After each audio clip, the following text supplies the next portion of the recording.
Eto nga ang updated requirements pauwi sa Pilipinas at pabalik sa ibang bansa para sa mga documented OFW ngayong buwan ng March 2026. Pero guys, una sa lahat, dahil nga sa tension dito sa Middle East, sa may mga flight pauwi sa Pilipinas galing sa Middle East or galing sa Pilipinas papunta o pabalik sa Middle East, ay alamin nyo muna ang flight status nyo sa mga airlines nyo. Dahil temporaring sinarado ang mga airspace dito sa UAE at sa iba pang parte ng Middle East kagaya na lang ng Kuwait na tinamaan ng drone ang kanilang airport. And hoping soon na maging okay din ang lahat at wag nang lumala pa ang gulo. So sa mga hindi apektadong mga OFW, ito ang mga requirements pauwi sa Pilipinas at pabalik sa ibang bansa.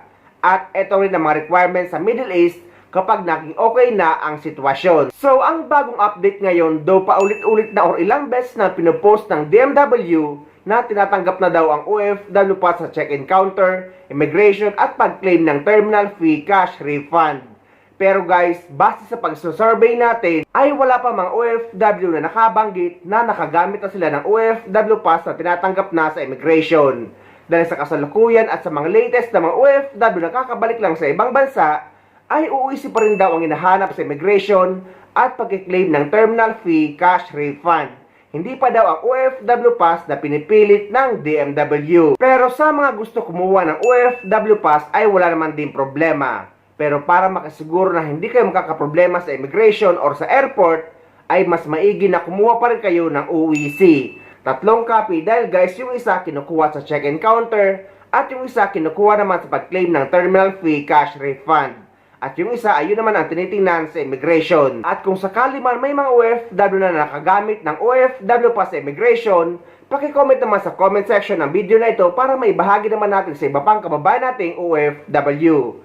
Pero guys, sa ngayon talaga, napakarami nagsasabi or in general na mga OFW ay uuwi pa rin daw ang hinanap sa kanila. So, ang mga kailangan kapag uuwi sa Pilipinas ay ang inyong passport, ticket at e-travel arrival card registration. Para naman sa mga OFW na magagaling sa mga bansa na may tinatawag na exit visa, ay kayo ang nakakaalam yan kagaya sa Saudi Arabia, Taiwan at iba pa. Dahil requirements yan sa bansa na panggagalingan nyo, hindi naman sa Pilipinas. Dahil dito sa United Arab Emirates at sa iba pang mga bansa, wala naman tinatawag na exit visa kapag uuwi kayo sa Pilipinas. So ang kailangan pa uwi sa Pilipinas ay ang inyong passport, ticket at e-travel arrival card registration. Kailangan nyo mag-register sa e-travel 3 days bago ang flight nyo. Pero pwede kayo mag-register kahit anong araw basta sa loob ng 3 days bago ang flight nyo. Dahil may mga OFW na binibigay ang ticket ng kanilang employer sa mismong araw ng flight nila at nasa airport na sila. So kahit nasa airport kayo ay pwede pa rin kayo mag-register sa e-travel hanggat hindi pa kayo nakakapag-check-in. Additional requirements naman para sa mga OFW na may employment changes.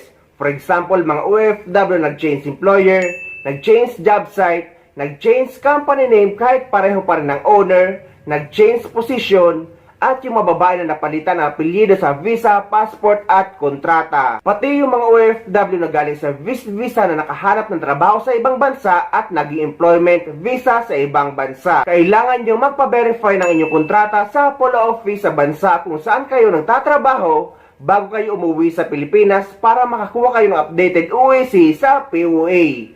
Dahil guys, kapag wala kayong polo verified contract na umuwi kayo sa Pilipinas na mayroon kayong employment changes, ay posibleng hindi kayo makabalik. Ngunit sa mga dati ng documented OFW, meaning dumaan ka sa DMW, PDOS, OWA at sa mga manpower agency na pumunta sa ibang bansa at dati na kayong may OEC.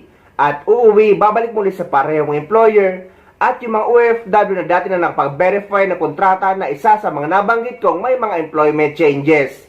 So kapag nakapag-verify na kayo ng kontrata noong uwi nyo or last uwi nyo at uuwi muli kayo ngayon, at babalik muli sa parehong employer, ay hindi na required ang panibagong polo verified contract dahil pwede na kayo makapag-acquire ng OEC exemption online or sa inyong PAPS BAM account. Kung hindi naman kayo marunong mag-acquire ng OEC exemption online, ay pwede kayo sumadya sa pinakamalapit na POA office sa lugar nyo or dumaan sa POA desk na matatagpuan sa loob ng airport. Bukas sila 24 oras at pwede kayo magpaprint ng OEC exemption nyo sa kanila. Ito naman ang maikling step-by-step guide sa pagkuha ng OEC exemption online. Para naman sa pagkuha ng OEC exemption para sa mga OFW balik manggagawa, meaning yung mga dati ng OFW or documented OFW na babalik sa parehong employer, parehong job site at parehong position. Pwede na kayo kumuha ng OEC exemption online at ituturo ko sa inyo ang step-by-step guide. So after nyo makapag-login sa inyong PopsBank account, ay dyan kayo sa baba at i-click nyo yung balik manggagawa. At lalabas ito. Dito makikita nyo ang passport data available at pag-ibig data available. Kung wala naman kayong pag-ibig guys, i-proceed nyo lang yan dahil kahit wala kayong pag-ibig ay pwede kayo makapag-proceed. So, i-click nyo lang yang next. Dahil ang importante dyan ay ang passport nyo na dapat available ang passport information nyo. And after nyo maklik ang next, lalabas or bubungad ito. Karamihan sa mga OFW ay kinakabahan kapag nakikita to. Makikita nyo na contract do not have deployment details. So, huwag kayong kakabahan dyan guys. I-click nyo lang yang close. So, dito ilalagay nyo na ang flight date nyo, yung flight nyo pabalik sa ibang bansa. Hindi yung flight pa uwi sa Pilipinas. Pero karamihan din sa mga OFW ang nalalagay dito is yung flight pa uwi sa Pilipinas. Ngunit wala naman yang problema guys.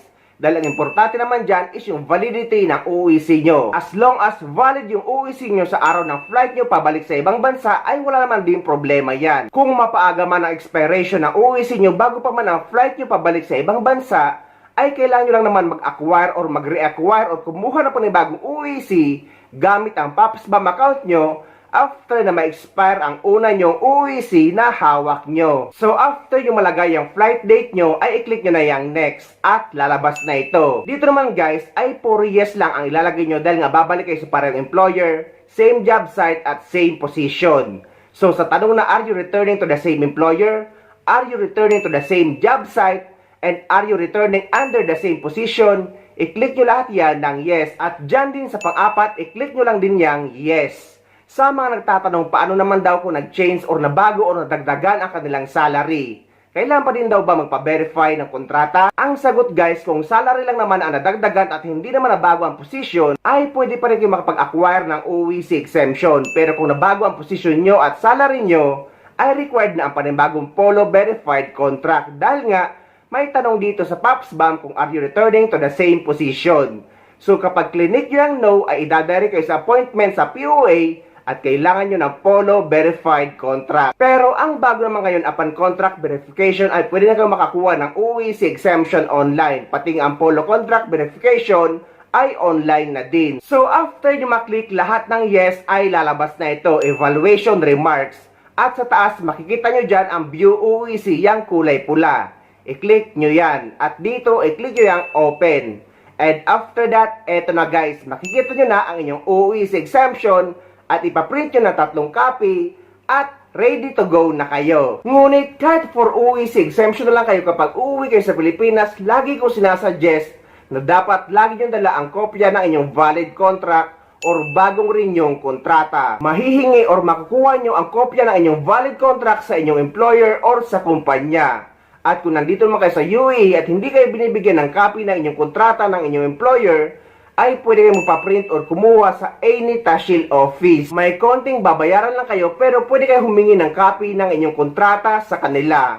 At kung available pa, yung lumang contract verification nyo ay mas maigi na lagi nyo rin dala just in case man mahirapan ang immigration sa pag-verify or pag-check ng kontrata nyo kung dati na ba itong verified. Again guys, ang kontrata ay hindi naman madalas hinahanap sa immigration. Marami kasi nakikipagtalo sa comment section na hindi naman daw sila inanapan ng kontrata. Guys, hanapin man or hindi sa immigration ay dapat lagi nating dala ang ating bagong kontrata or ang newly renewed contract natin. Dahil karapatan natin yan na hawak dapat natin ang ating kopya ng kontratang pinirmahan. Sa mga OFW naman na pabalik sa ibang bansa, ang mga kailangan ay e-travel departure card registration.